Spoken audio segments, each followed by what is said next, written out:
Sabahınız xeyirli olsun. Hamınızı salamlayıram. Bugün bir mövzu hakkında öz fikrimi bildireceğim. Bu mövzu sosial mövzudur. Benim fikrimce ölkəmizdə sosial problemlerin həll edilmesi için bu 4 vacib sosial mesele bir an önce həll olmalıdır. Bu meseleleri ben bu 4 madde, kısa madde halinde şeklinde diyeceğim. Ümid edirəm ki, əlaqədar qurumlar benim bu təklifimi eşidərlər. Bu təklifi əlbəttə ki, mən ilk dəfə mən etmirəm. Yəqin ki,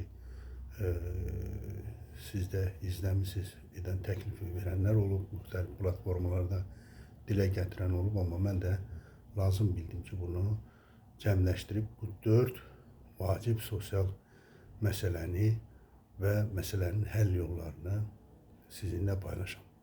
Birinci, ölkəmizdə minimum əmək haqqı en az 2 dəfə artırılmalıdır. Hal-hazırdakı minimum əmək haqqı bir insanın, bir vətəndaşın minimal bir şəkildə olsa belə həyatını sürdürməsi üçün bəs etmir. Heç çox cüzi bir məbləğdir bu. En az dediğim kimi birinci madde minimum əmək haqqı en az 2 qat artırılmalıdır.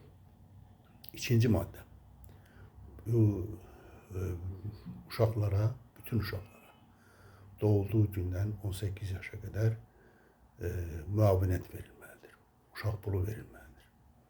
Bu məbləği çox böyük olmayabilir. Ancaq o uşaq pulu müavinət verilməlidir ki, insanların en azından minimum da olsa uşaqları hakkındaki kaygılarının minimum həllinə nail olsunlar ve ölkəmizdə bu demografik məsələnin də müəyyən qədər də olsa həll olmasına, demografik problemlerin azalmasına gətirib çıxaracaqdır.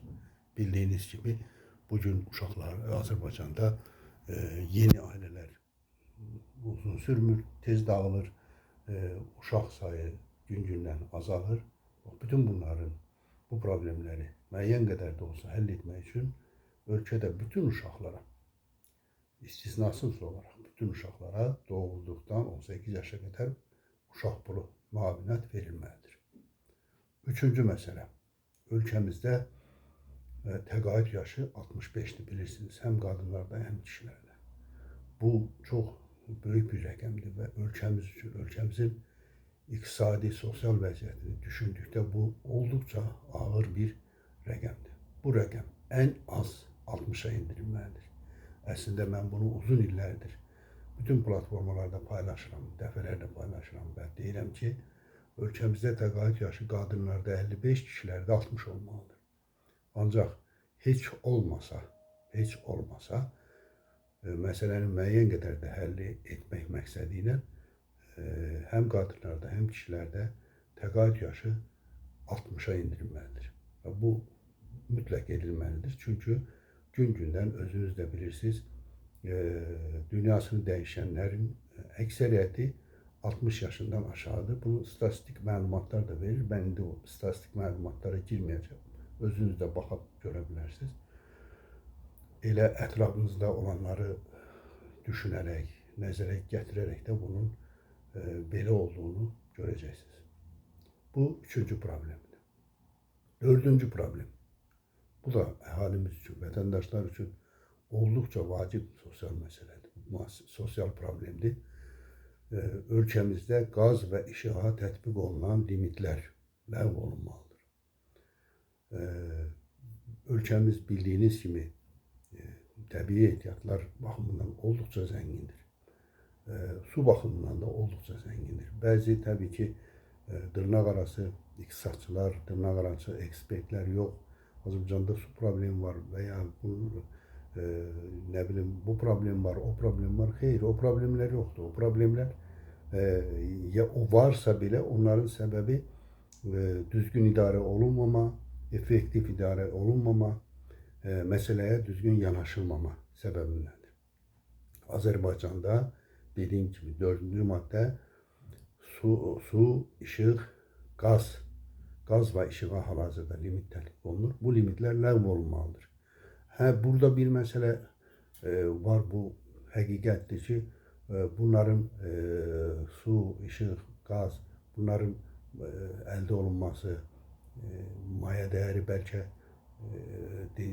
o satılan satış qiymətindən yuxarıdır. Mən bunu ola bilsin qəbul edirəm. Ancaq onsuz da bu qurumların əksəriyyəti dövlət büdcəsindən yardımların sayəsində, dotasiyaların sayəsində dolanırlar. Hər il milyonlarla manat dövlət büdcəsindən dotasiya alırlar. Ona görə də dediyim kimi bu limitlər aradan qaldırılmalıdır. Burada bir kiçik bir məsələyə bir yanaşma var. Qazın, işığın deyək ki, qiymətini 1 qəpik, 2 qəpik qaldıra bilərsiniz ümumən hamı üçün. Amma limitlər qaldırılmalıdır ki, əhali rahat şəkildə bu milli mənbə, milli ehtiyatlarımızdan rahat şəkildə istifadə etsinlər. Bax, hal-hazırda bugün ölkəmizdə mövcud olan ən böyük sosial problemlər mən bunları, bu 4 problemi görürəm və mən əminəm ki, bu 4 problem həll olsa əhalinin hökumətə olan inamı, etibarı artacaq.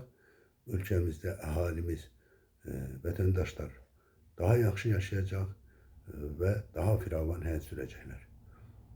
Ümid edirəm ki, mənim bu təklifim əlaqədar qurumlara çatacaq. Onlar da lazımi qərarlar alacaqlar. Çox sağ olun. İnşallah yeni videolarda görüşəcəyik. Allah'a emanet olun.